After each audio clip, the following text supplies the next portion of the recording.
Okay, so example 3, the system is 6x plus 2y equals 7, and y equals 2 minus 3x.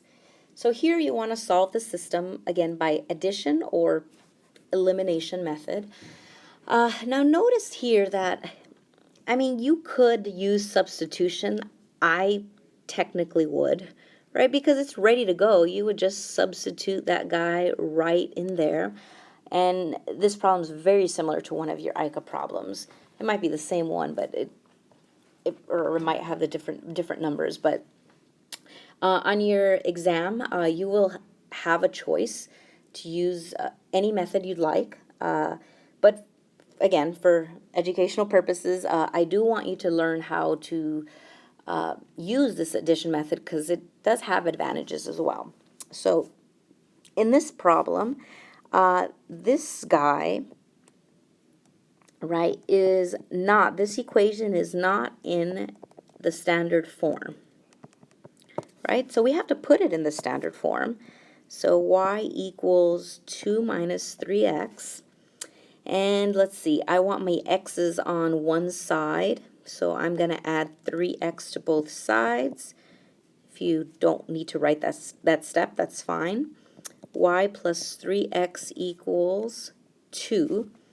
So I want ax plus by equals c. Well, my y is first and my x is second, so let's just flip these guys, right? 1 plus 2 is 2 plus 1, so 3x plus y is the same thing as y plus 3x. So now this is in standard form, right? There's my a, there's my b, and there's my c. So now we're ready to use the addition method. So let me just move this over here. Okay, so first equation was that.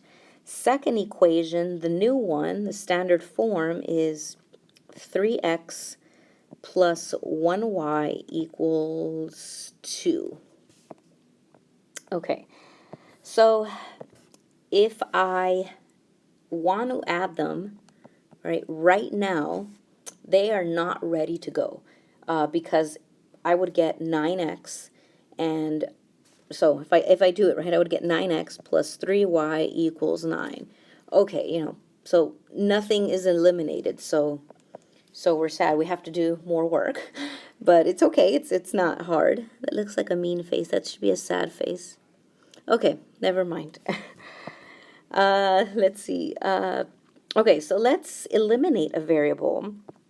What do we want to eliminate? Well, it doesn't matter. Let's see, I'll eliminate y this time since I think last time I eliminated x. So, want to eliminate y. Well, this is 2y. So if I multiply the second equation by negative 2, and again, why negative 2?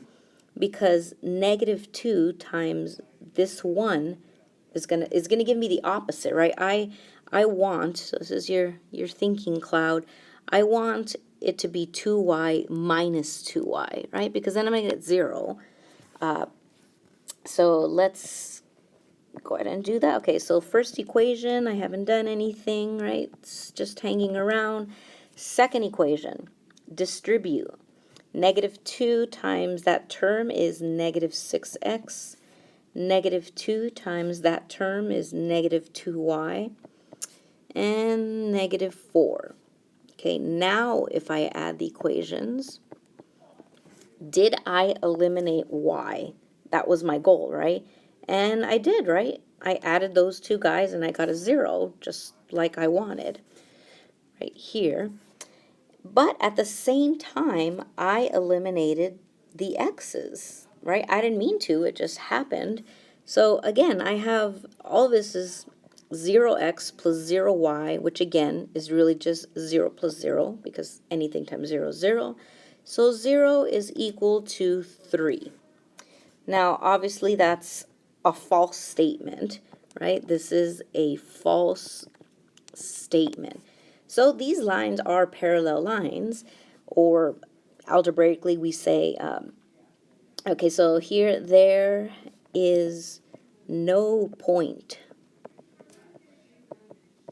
of intersection, right? No solution, or sometimes we say inconsistent. So there are no XY pairs that such that when you input them into the equations, they never give you a true statement. Therefore, they never intersect. So again, this is inconsistent, no intersection.